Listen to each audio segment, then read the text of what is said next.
vem afobado assim não, vem afobado assim não, vem tranquilo, vem tranquilo.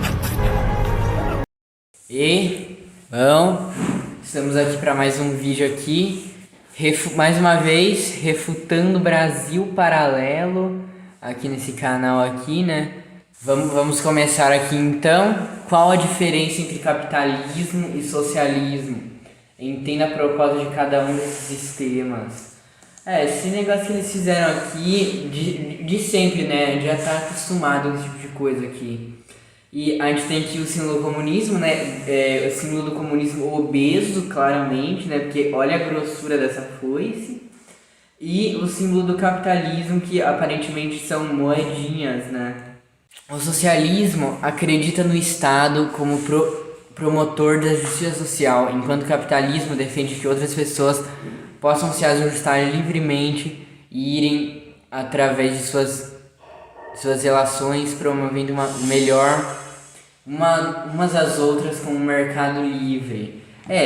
Primeiro que no socialismo não é o Estado que é o promotor de todas as justiças sociais e tal, são as próprias pessoas mesmo, né? Cuidando do seu próprio espaço ali, com regulamentação do Estado, né? Mas isso já é no capitalismo mesmo, né? O que os liberais chamam de capitalismo de Estado é capitalismo mesmo, mais puro e grosso. Essa é apenas a diferença mais superficial entre os dois. Para saber realmente a diferença entre essas doutrinas, é preciso se aprofundar no tema com uma leitura completa desse artigo. Se você ler inteiro esse artigo apenas, né, você não vai... na verdade, não vai ser acrescentado nada que você vai saber, vai ser reduzido, né? Vamos ver aqui. Então aqui a gente vai ter nesse texto aqui, né? Vamos ver.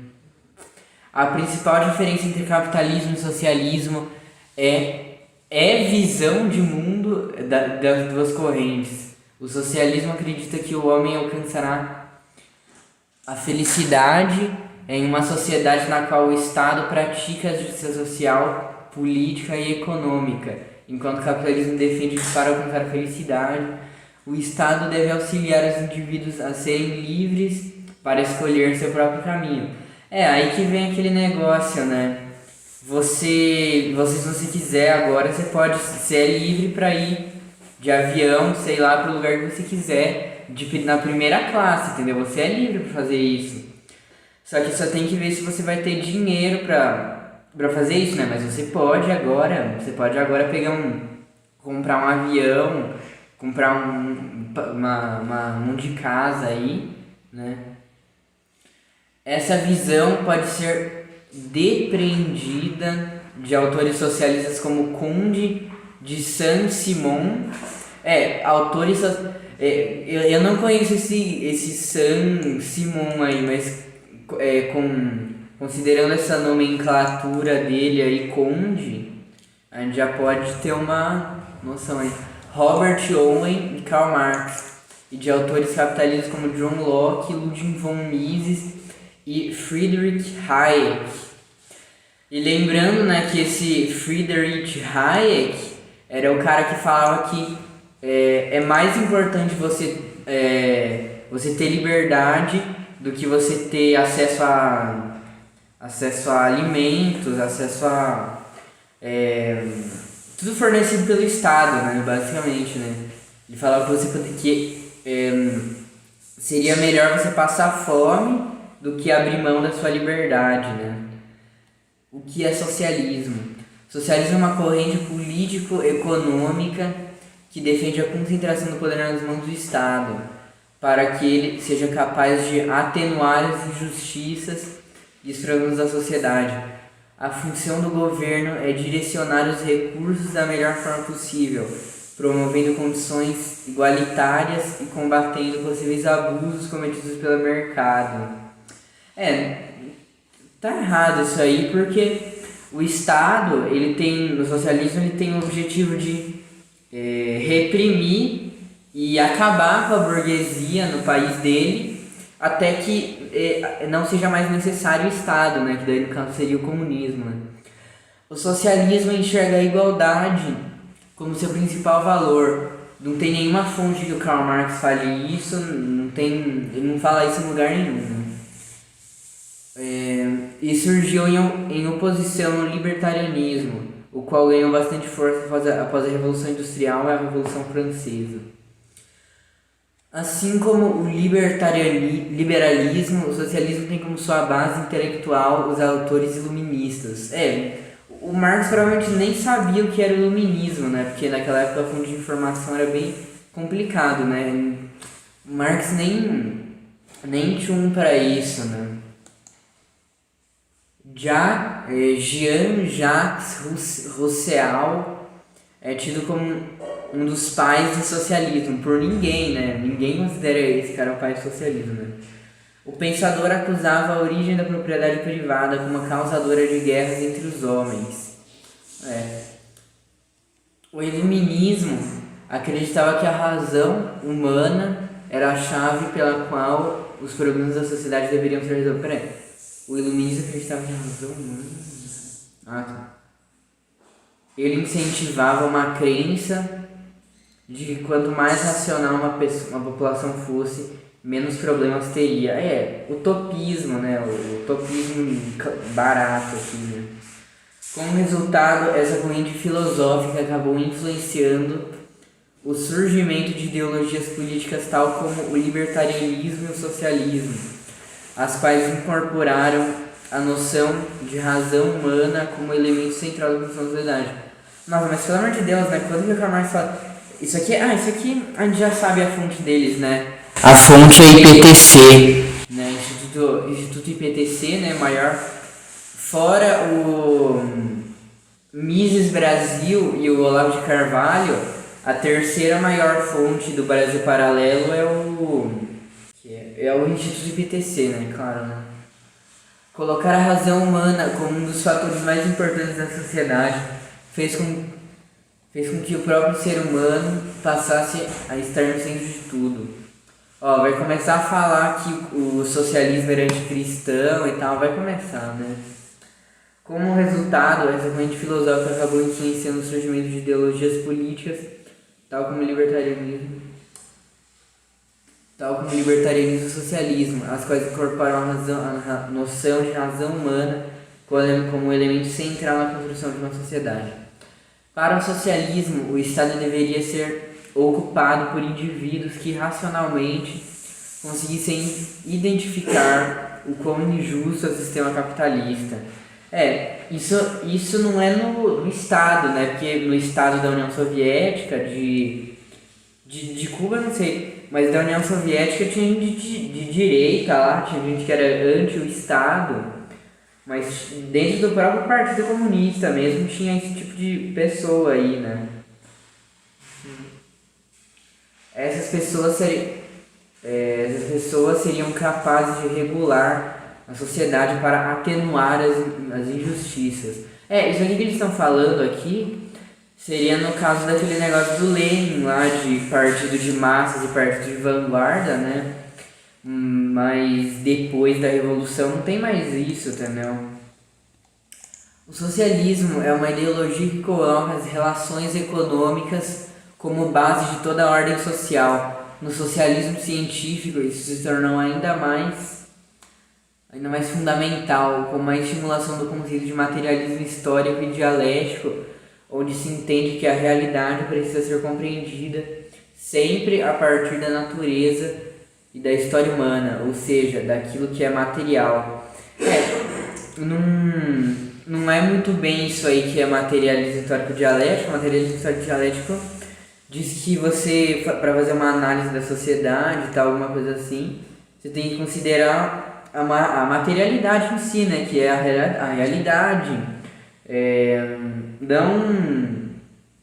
Não, por exemplo, né, avaliando através de princípios morais, né, porque isso aí não leva ninguém a lugar nenhum. Pelo contrário, né, só leva as pessoas pro buraco, né. Diversos políticos e pensadores defenderam o socialismo ao longo da história. Essa é uma das mais influentes correntes políticas já existentes. Vamos lá, o que é capitalismo, hein? Vamos lá. São três os pilares do capitalismo: economia de mercado, propriedade privada, acúmulo de capital, e tem mais um outro que eles esqueceram aí, que é domínio político e econômico da burguesia nacional, né? E da burguesia internacional, depende do tipo de socialismo, de capitalismo que você está falando, né? O valor da mercadoria é explicado pela lei da oferta e demanda. Oferta é a quantidade disponível de um produto a vender. A demanda é quantas pessoas desejam comprá-lo. A lei da oferta e demanda, que é a base econômica de mercado, da economia de mercado, implica que quanto menos oferta e mais desejo, mais valoroso é um item, e o inverso também é verdadeiro. A água de coco é um produto muito consumido no Brasil e pode servir de exemplo para essa tese de oferta e demanda. Sempre que eles vão dar esses exemplos de oferta e demanda, sempre eles dão os exemplos que, tipo, você está no deserto. Não, eles falam assim, você está num rio e você tem uma garrafa d'água. Para você, como você já tem muita água, essa garrafa tem pouco valor para você. Se você está no deserto e tem uma garrafa de água, essa garrafa tem muito valor para você. Nossa, isso sempre acontece, né? Eu sempre, não sei vocês, mas eu sempre estou num deserto com sede e num rio com uma garrafa de água, precisando de água, entendeu? Né? Um coco é vendido no inverno nas praias de Copacabana. Um cocô vendido no inverno nas praias de Copacabana tende a ser mais barato que o mesmo cocô vendido no verão. Isso se dá porque no verão existirá uma grande demanda por cocô. Muita gente vai querer comprar o produto, daí o preço sobe. Mas aí esse exemplo foi muito ruim, entendeu? Eles poderiam ter usado um exemplo melhor, porque o inverno no Rio de Janeiro é quase o verão, né? As pessoas vão querer comer cocô tomar um suco tomar uma água de cocô, entendeu? Não no máximo, tipo, no verão vai estar 40 graus, 40, 30 graus, e no inverno vai estar 20, entendeu? Não é a mesma coisa, entendeu? O que seria um exemplo melhor seria em época de feriado, né? Por exemplo, no feriado vai ter muito mais demanda por água de coco do que num dia de semana, a galera tá trabalhando aí, né? Já no inverno quase ninguém vai querer, por isso o comerciante precisa baixar o preço para conseguir vender. Agora, a quantidade de cocôs disponíveis também altera o preço. Em temporadas onde muitos cocôs estão sendo colhidos, isso contribui para que o preço do cocô diminua. Já em temporadas onde poucos cocôs são colhidos, isso sobe o valor do produto. A oferta e demanda é como se fosse uma balança, que vai definindo e ajustando o preço dos produtos.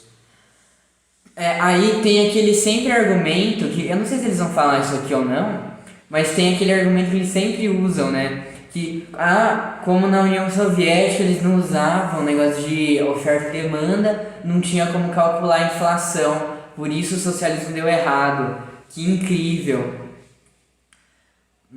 Para existir um mercado saudável é preciso que exista o direito à propriedade. Esse é outro pilar do capitalismo. Não é preciso não, tanto até que na União Soviética não existia, né? Direito à propriedade privada, né? Porque propriedade, por exemplo, posse todo mundo tinha, né?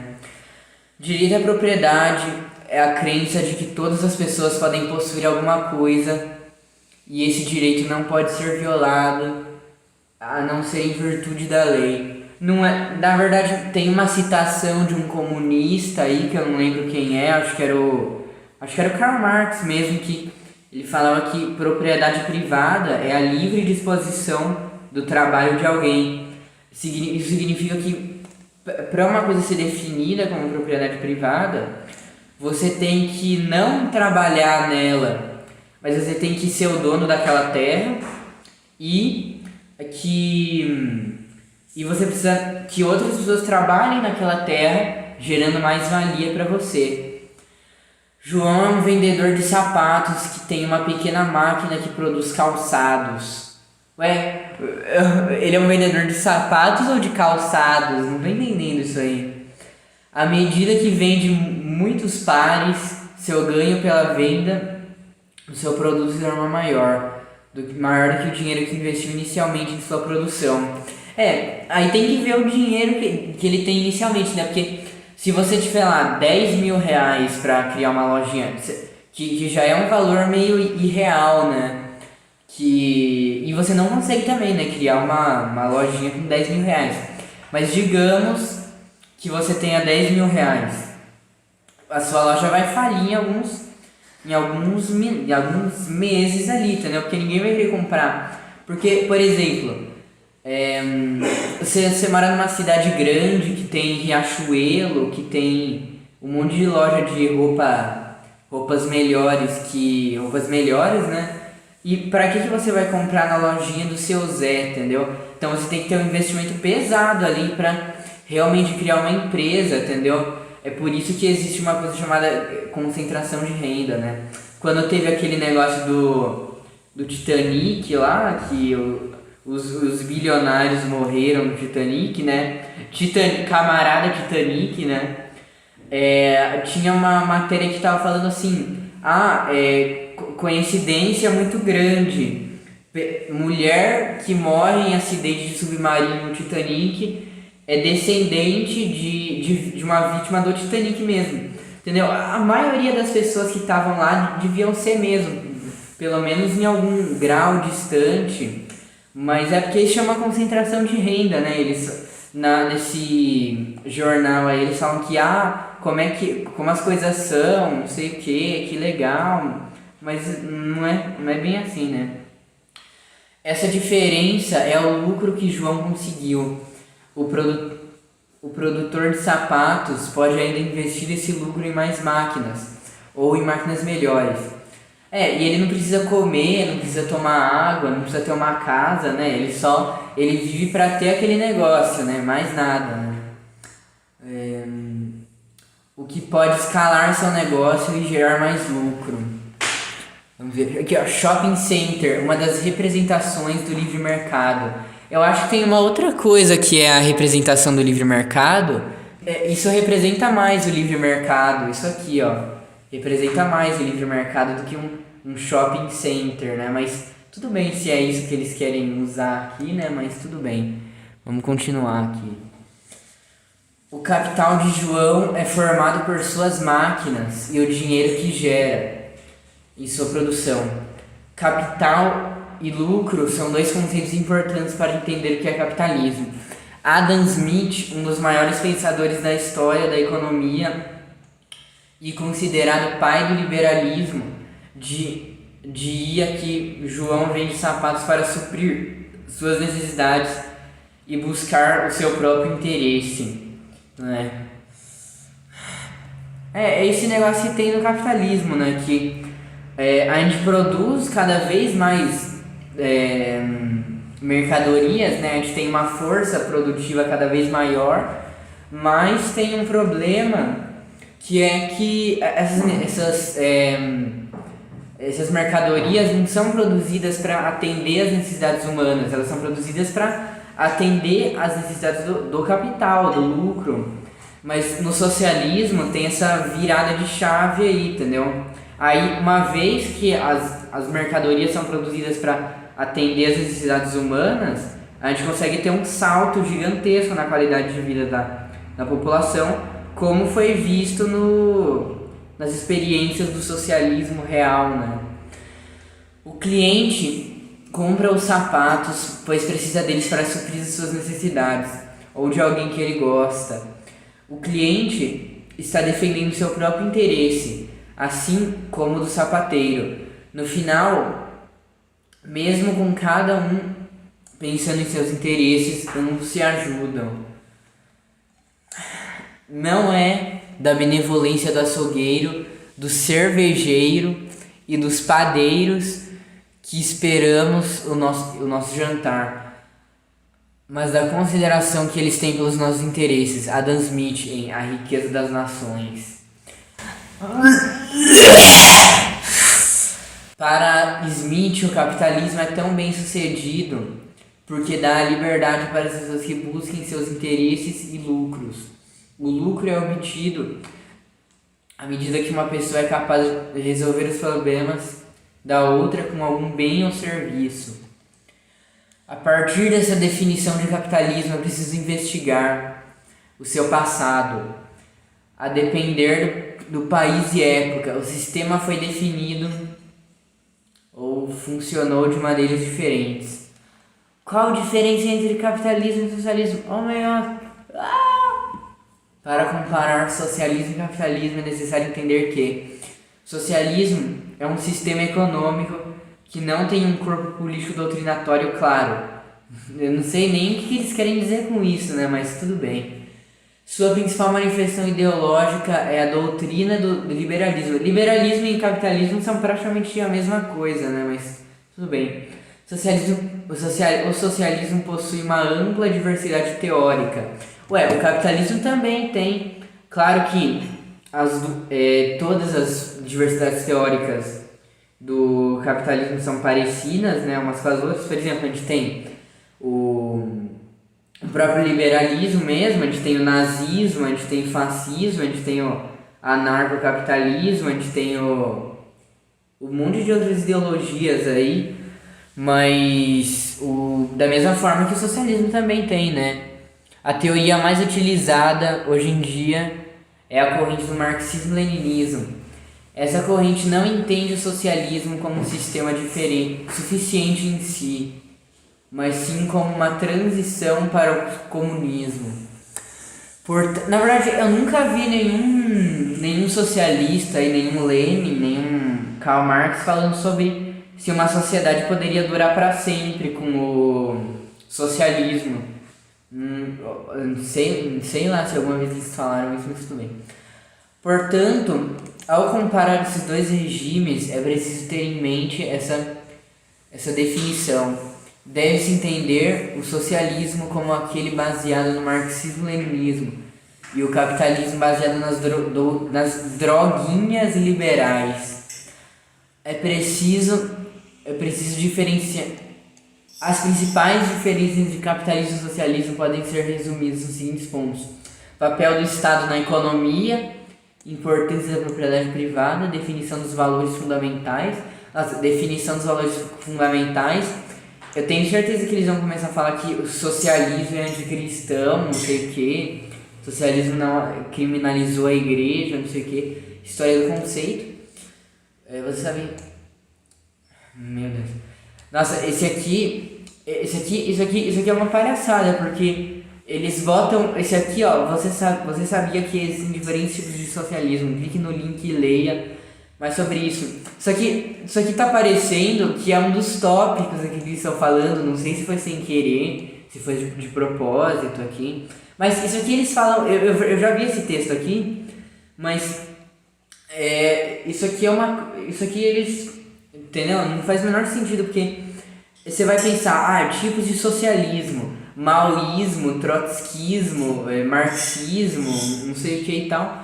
Aí eles colocam como sendo socialismo utópico e socialismo científico, entendeu? São duas vertentes de socialismo, mas é uma coisa muito daquela época, entendeu? Daquela época do Hegel, do Marx, entendeu? Que hoje em dia não é tão mais aplicado como tipos de socialismo, entendeu? Vamos lá, papel do Estado na economia. O capitalismo e o socialismo possuem uma diferença conceitual radicalmente oposta quando o assunto é o papel do Estado na economia. O capitalismo acredita que o mercado deve sofrer o menor número de intervenções possíveis para que ele possa se autorregular. O neoliberalismo, né? O Estado só deve agir pontualmente para corrigir eventuais distorções e impedir flagrantes abusos. O socialismo defende que o Estado deve ser o protagonista da economia. Ele precisa agir de maneira a guiar o mercado para que ele funcione bem e sem cometer injustiças. Primeiro que a intenção do Karl Marx com o socialismo nunca foi um Estado forte, um Estado detentor dos meios de produção e tal. Não é um Estado detentor dos meios de produção, porque vai acontecer o seguinte, entendeu? Quando a revolução acontecer, a gente toma o Estado burguês, só que se a gente continuar com o Estado burguês da mesma maneira que ele é agora, vai acabar acontecendo as mesmas contradições que acontecem no capitalismo mesmo, né? Mesmo no socialismo.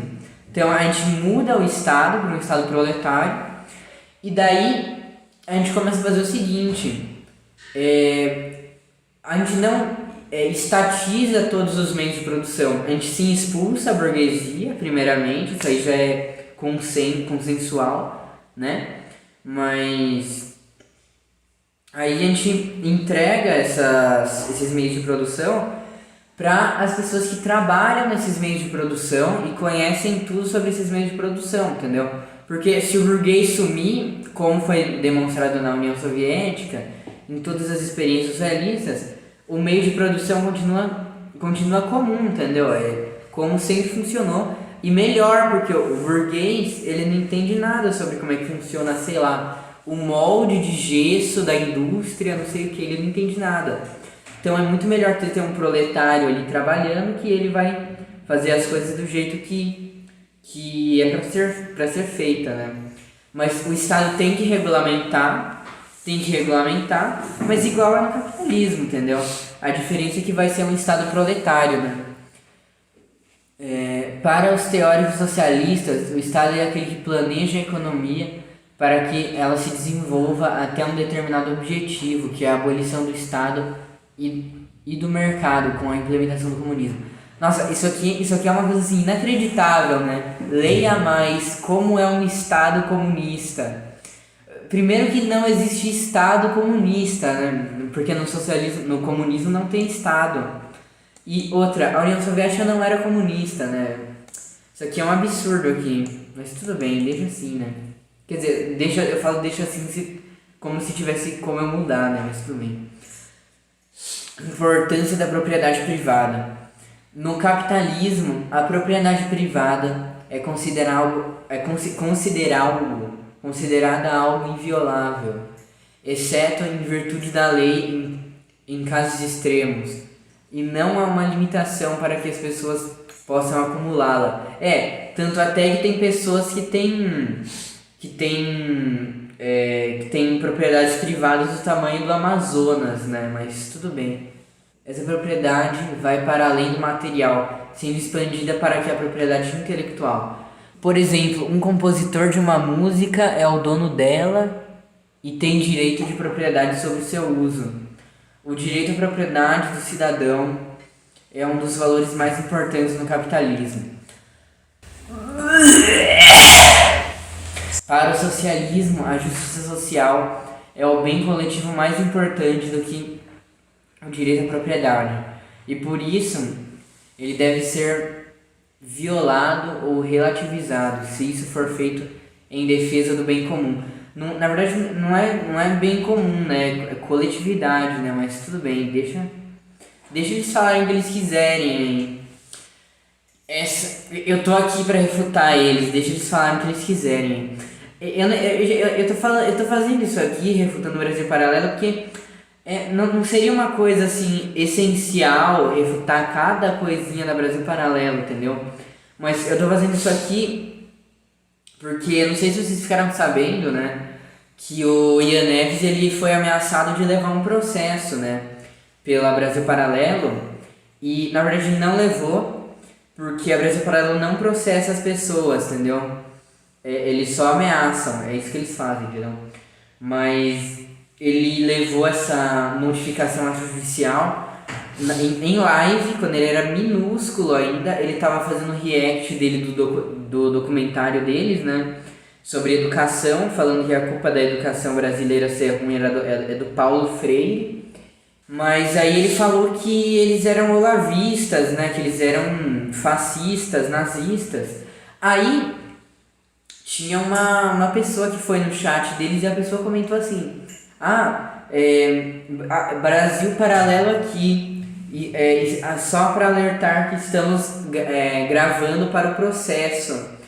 Mas aí, quando chegou a carta para ele, a carta tava que eles estavam acusando, que ele estava acusando a Brasil Paralelo de calúnia, quer dizer, não, que ele estava fazendo calúnia com a Brasil Paralelo, né, porque ele chamou eles de olavistas, né, mas, e sem contar também que tem duas coisas aí que estão furadas, né, que primeiro, não é calúnia, a definição do crime calúnia é quando você fala que uma pessoa fez alguma coisa e ela não fez, entendeu? Cometeu algum crime que ela não fez. Por exemplo, você fala que uma pessoa matou outra e essa acusação é falsa, isso aí é calúnia, entendeu? Mas se você falar que, sei lá, uma pessoa não lavou a mão, isso aí não é calúnia, e ela lavou, isso aí não é calúnia, entendeu? E eles falam que foi calúnia, né? E sem contar também que um dos próprios criadores da Brasil Paralelo disse que eles se inspiravam nos vídeos do Olavo de Carvalho, né? Pena que a inspiração não tá mais aí, né? Não tem mais no que se inspirar, né? Porque o Olavo de Carvalho, ele parou de fumar já faz um ano e meio aí, mais ou menos, né? Essa diferença ficou clara com a mudança de governo em Cuba, quando ela passou a ser socialista, onde hotéis e cassinos antes pertencentes a empresários foram estatizados, coletivizados, né? Passando assim a pertencer ao governo.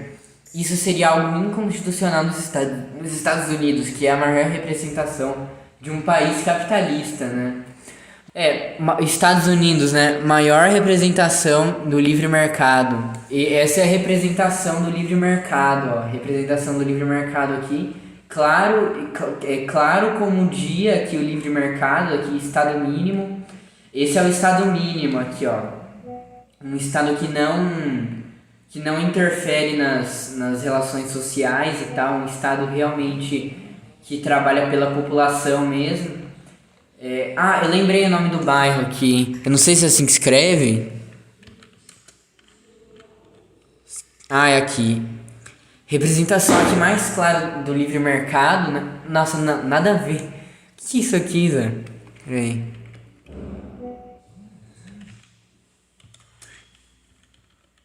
Vamos ver se é assim que escreve. Skid Row. Los Angeles. Vamos ver aqui. Não vamos ir achar, mas tem esse bairro aqui, Skid Row, que fica em Los Angeles, né? Que é o bairro que tem que é o bairro que tem mais pessoas morando na rua nos Estados Unidos. E essas são as contradições do capitalismo, né? Porque é assim que escreve. Peraí. Vamos ver aqui. Skid Row. Nossa. Meu Deus. Skid Row. Nossa, pelo amor de Deus. Isso aqui é claro. Isso aqui tá claro porque o Google, que é uma empresa dos Estados Unidos, né? Eles não vão querer mostrar isso aqui. Tem que escrever mesmo Los Angeles para poder mostrar. Mas aqui, ó. Aqui a gente tem uma representação aqui do livre mercado, né? Livre mercado aqui. Aqui mais livre mercado, aqui, pessoas morando na rua, né?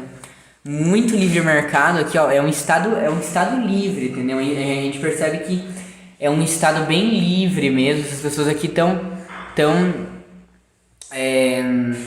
cheias de liberdade, né? Elas podem fazer o que elas quiserem aqui. Então, muita liberdade de expressão, isso aqui, liberdade de imprensa, entendeu? É um estado realmente bem libertário mesmo, né? Um estado que preza pela liberdade dos seus cidadãos, né? A gente percebe aqui claramente, né? Bom, mas então, vamos voltar aqui para o Brasil Paralelo, né? Definição dos valores fundamentais. Toda ideologia política possui uma essência, aqueles valores que são considerados os mais fundamentais e são dificilmente negociáveis. Isso é feito pela tradição histórica dos intelectuais desse espectro político. Alguns teóricos marcantes do capitalismo são Adam Smith, David Ricardo, Robert Solon, Ludo von Mises, Milton Friedman, John Maynard Keynes. É uma galera aí, né? É muito importante saber que toda categorização tem um nível de imperfeição. Por mais que todos os pensadores citados acima tenham sido fundamentais para o desenvolvimento do capitalismo, eles têm divergências entre si.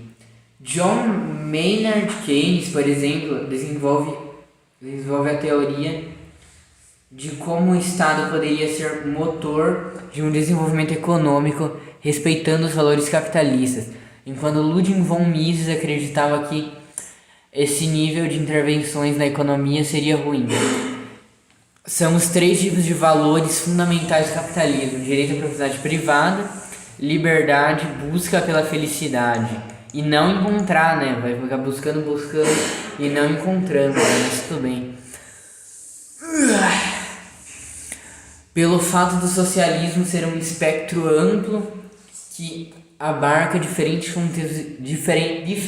contextos históricos, a visão destes pensadores se diferem principalmente no campo político. Enquanto Lenin liderou a Revolução Comunista na Rússia, Paul Howard Douglas era um político americano em plena Guerra Fria.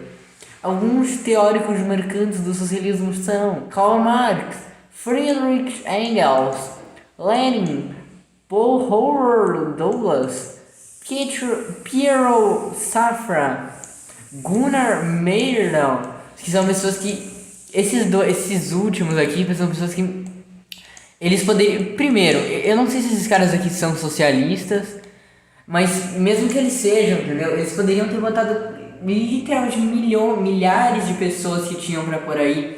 Eles poderiam pôr Stalin, Mao Zedong, até o Trotsky mesmo, porque apesar do Trotsky não ser a flor que se cheire, né? Não dá pra negar a importância do Trotsky, né? Mas tudo bem. Meu, o que é isso aí? Ah, tá.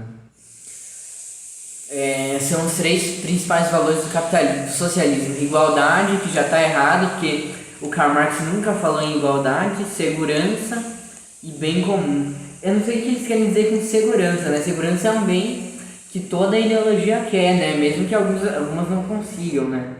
Se fosse assim, era para ter aqui saúde, educação, segurança, incentivo à cultura, tudo que tem no socialismo, né? História dos conceitos. Assim como tudo na vida, os conceitos políticos possuem um processo histórico, ou seja, eles se transformam ao longo do tempo. Falar de capitalismo hoje em dia não é a mesma coisa que falar de capitalismo do século aí. E o mesmo vale para o socialismo.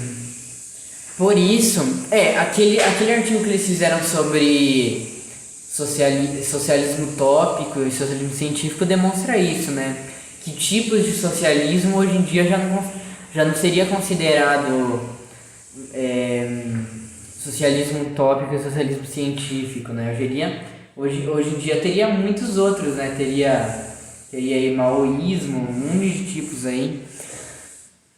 Por isso, uma das diferenças fundamentais entre as duas ideologias é o processo histórico que as formaram, né? Mesmo ambas tendo como ponto de transformação mais marcante o iluminismo. Não, nada a ver, né? Mas tudo bem. Eles absorveram essas influências e seguiram caminhos diferentes. É preciso estudar e se aprofundar na história de cada um.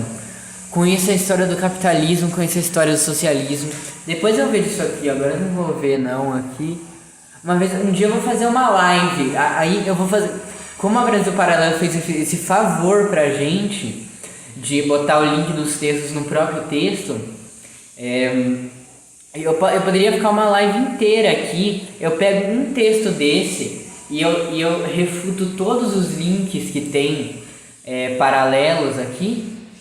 E eu daria uma live gigantesca, umas 3 horas aqui. Se esse vídeo já tá com 40 minutos, né? Capitalismo ou socialismo, qual é melhor? Agora vamos pro Gimo, hein? Agora vamos Pororoca de Chorume Experience. Vamos lá. Tanto o regime socialista quanto o capitalista possuem uma gana muito grande de apoiadores e críticos. Por isso, a resposta de qual é melhor irá variar de quem for respondido. Para que um estudo possa definir isso, ele precisará analisar 3 pontos de cada doutrina. Ele não vai precisar analisar nada porque ele não vai conseguir chegar em nenhuma conclusão, né? Eles falam como se tivesse como ter chegar em uma conclusão neutra, apartidária, que foque na realidade em si, entendeu? Só que na prática isso não é possível, porque a realidade em si, o Marx já falava isso, a realidade em si é muito complexa para a gente conseguir entender, entendeu?